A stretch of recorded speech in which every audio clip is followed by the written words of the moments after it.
Hi everyone, welcome back to Ways of the World, a brief global history with sources. As we continue our study of the worlds of Christendom, as we focus on contraction, expansion, into division, today is Western Christendom, rebuilding in the wake of Roman collapse. So let's start with the political life in Western Europe. All right, the traditional date for the fall of the Roman Empire, Western Roman Empire, is 476 CE. And with the Roman collapse came the vanishing of large-scale centralized rule. Europe's population fell by 25% because of war and disease. There's a contraction of land under cultivation, a great diminishing of urban life. Long-distance trade outside of Italy shriveled up, a great decline in literacy. Germanic peoples emerged as the dominant peoples in the West, and there's a shift in the center of gravity from the Mediterranean to the north and the west. Now, there is a survival of much of classical and Roman heritage. The Germanic peoples who established new kingdoms were influenced by Roman culture. There's a high prestige with things Roman, especially when the Roman rulers adopted Roman-style written law. Now, there are several Germanic kingdoms that tried to recreate that Roman-style unity. Charlemagne attempted this as he ruled from 768 to 1814, as he acted, quote-unquote, imperial. And part of that is the revival of the Roman Empire on Christmas Day in the year 800, which is the coronation of Charlemagne, albeit the empire was soon fragmented after his death. And there's another revival of the Roman Empire with the imperial coronation of Otto I of Saxony, who ruled 936 to 973 under the Holy Roman Empire. All right, Western Europe in the 9th century. Charlemagne's Carolingian Empire brought a temporary political unity to parts of Western Europe, but it was subsequently divided among his three sons, who then waged war on one another. So how did the Carolingian Empire differ from its neighboring states?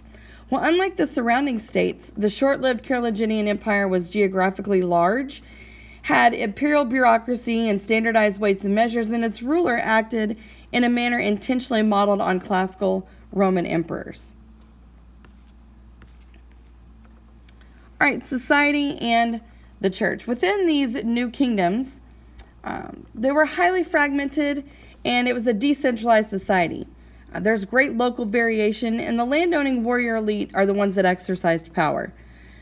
But let's take a look at the social hierarchies. The lesser lords and knights became vassals of kings or great lords, and serfdom essentially displaced slavery. Now, the Catholic Church was a major element of stability. And the hierarchy was modeled on that of the Roman Empire, became very rich, and there's a push for conversion of Europe's non-Christians. Most of Europe was Christian with some pagan elements by 1100. Now, the church and the ruling class usually reinforced each other. And there's also an element of competition as the rival centers of power. There's a right to appoint bishops, and the Pope was controversial because of the lay investiture conflict. All right, accelerating change in the West. Now, the Germanic tribes and Central Asian Huns that had invaded the Roman Empire were absorbed after 1000, sometimes converted to Christianity. These were the Huns, the Magyars, and the Vikings. There are some ecological changes from about 1000 to 1300. There's a warming trend that started after 750, and it peaked in the 11th and 12th centuries, and that enhanced agricultural production. Forests were reduced to 20% of the land area, so deforestation is a major change, and fresh water sources started to see signs of major pollution. Now, the High Middle Ages is a time of clear growth and expansion. The European population in 1000 was about 35 million, and by 1340, it reaches 80 million. And there's an opening or a need to open new land for cultivation. There's also a growth of long-distance trade from two major centers, Northern Europe and the northern Italian towns. There's great trading fairs, especially in the Champagne area of France, and that enabled exchange between the northern and southern merchants. Let's continue this. So, European towns and city populations rose. Venice by 1400 had around 150,000 people, still smaller than some of the great cities elsewhere in the world. And there are new specializations. particularly for labor, and those were organized into guilds. There's a growth of territorial states with better organized governments. Kings consolidated their authority in the 11th and through 13th centuries. There's an appearance of professional administrators. And some areas did not develop territorial kingdoms, the Italian city-states and many of the small German principalities. But there were new opportunities for women. See a number of urban professions that were open to women. Their opportunities declined by the 15th century, however. There are opportunities in religious life. Nuns, anchoresses, for example, Hildegard of Bingen and Julian of Norwich. But opportunities for religious women were also curtailed. And there began these new ideas about masculinity, from warrior to quote-unquote provider. Okay. All right, Europe in the Middle Ages. So by the 11th century, the national monarchies that would organize European political life, France, Spain, England, Poland, and Germany, had begun to take shape. The earlier external attacks on Europe from Vikings, Magyars, and Muslims had largely ceased, although it was clear that European civilization was developing in the shadow of the Islamic world. So trace the routes taken by the Vikings of Sweden to establish contact with the Byzantine Empire. What major waterways did they use? They used the Baltic Sea, the Dnieper River and Volga River, and the Black Sea. Okay. A European urban market. All right, this image from a 14th century Italian illuminated manuscript depicts a market scene in an urban setting. It illustrates two major elements of an emerging Western European civilization: urbanization and commercialization. So how would images of urban markets in cities other than regions of the world compare to this one from Europe? Well, the urban markets would be very similar, with traders bartering for an increasing number of goods from around the world. The Christian iconography, for example, the angel in the middle, would be missing from most non-Christian portrayals of urban markets. However, and the urban landscape depicted would likely reflect the architectural style familiar to the artist. All right, a European peasant woman, such as Cecilia Pitafater. Okay, born in 1297 in a small English village, Cecilia Pitafater was an illiterate peasant woman who seldom, if ever, traveled more than 20 miles beyond her birthplace. She was of no particular historical importance outside of her family and community. Nonetheless, her life, reconstructed from court records by historian Judith Bennett, provides a window into the conditions of ordinary rural people as a new European civilization was taking shape. From birth to death, Cecilia lived in Bridgestock, a royal manor owned by the King of England or a member of the royal family. Free tenants such as Cecilia owed rents and various dues to the lord of the manor. Thus, Cecilia occupied a social position above the serfs, unfree people who owed labor service to the lord, but infinitely below the clergy and nobility, to whom the lower orders of society owed constant deference. But within the class of, quote-unquote, those who work, the peasantry, Cecilia was fortunate. She was born the seventh of 8 children, 6 of whom survived to adulthood, an unusual occurrence at a time when roughly half of village children died. Her family had substantially larger land holdings than most of their neighbors and no doubt lived in somewhat a larger house. Still, it was probably a single-room dwelling measuring about 30 to 15 feet with a dirt floor. In Shirl, it was smoky. Chimneys were not a part of peasant homes. Now, between 1315 and 1322, as Cecilia entered early adulthood, England and much of the rest of Europe experienced an immense famine, caused by several years of especially cold and wet weather that marked the end of centuries of favorable climatic conditions. During those years, Cecilia first entered the court records of Brigstock in 1316. Another peasant lodged a complaint against Cecilia and her father for ignoring his boundary stones and taking hay from his fields.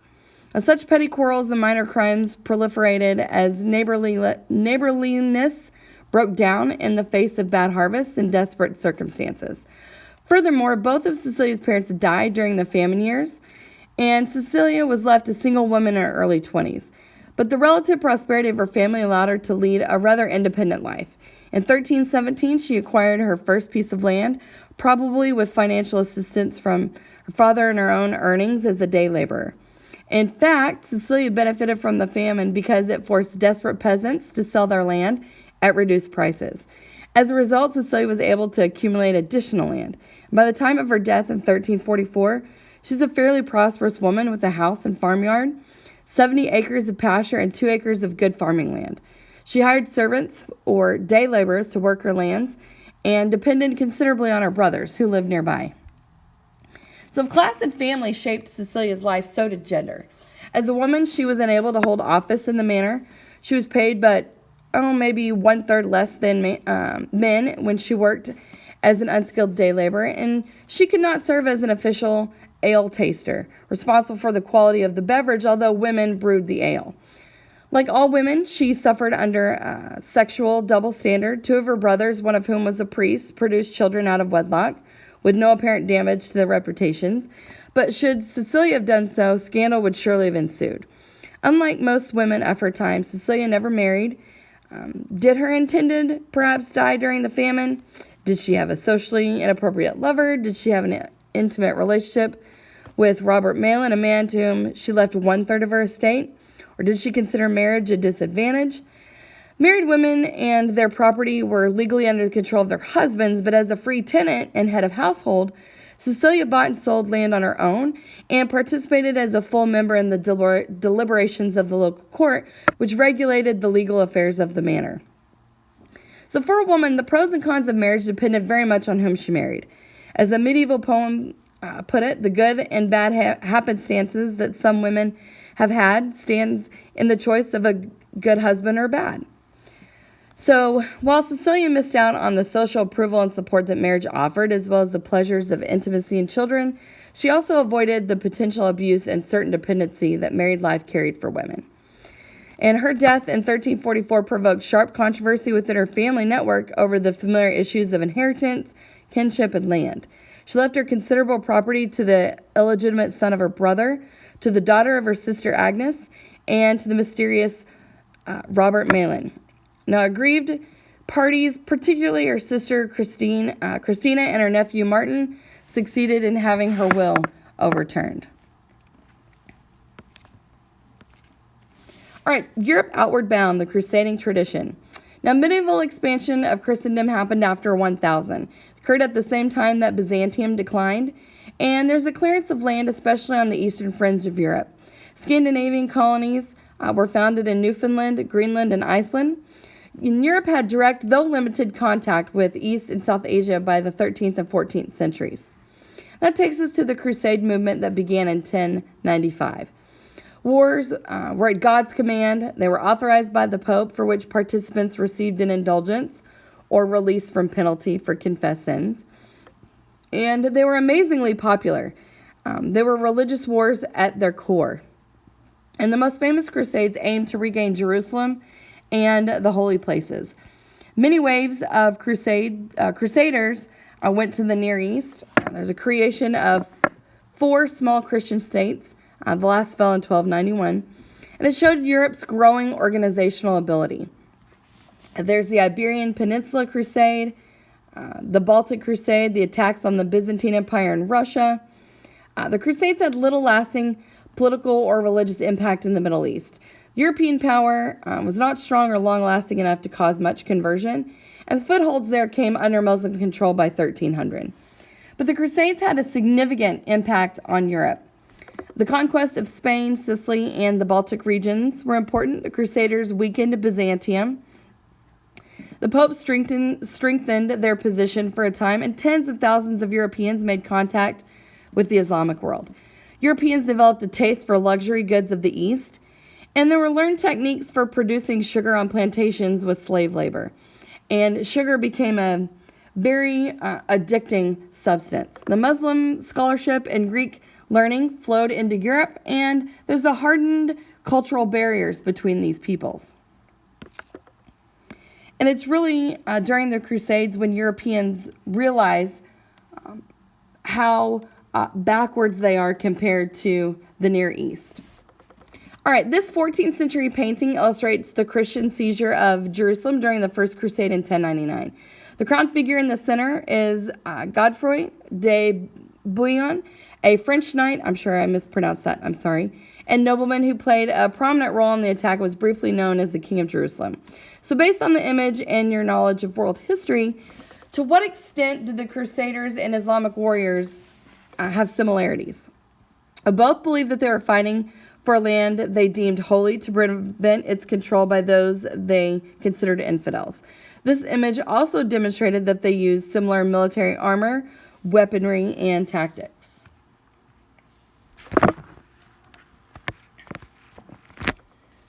All right, the Crusades. So Western Europe's crusading tradition reflected the expansive energy and religious impulses of an emerging civilization. It was directed against Muslims in the Middle East, Sicily, and Spain, as well as the Eastern Orthodox Christians of the Byzantine Empire. The Crusaders also attacked Jewish communities, probably the first organized mass pogroms against Jews in Europe's history. So which of the Crusades were directed against other Christian peoples and which against Muslims? Well, the Fourth and Baltic Crusades were at least partially directed against Eastern Orthodox peoples, while the First, Second, Third, and Spanish Crusades were directed against Muslim lands. So from the information provided by the map, how would you describe the role of Constantinople in the Four Crusades to the Eastern Mediterranean? Clearly, Constantinople became a rallying point for the Crusaders. It was also occasionally pillaged and, in one instance, conquered by the Crusaders from Western Europe during these Crusades. And that concludes our study of Western Christendom. I will see you guys for the West in a comparative perspective.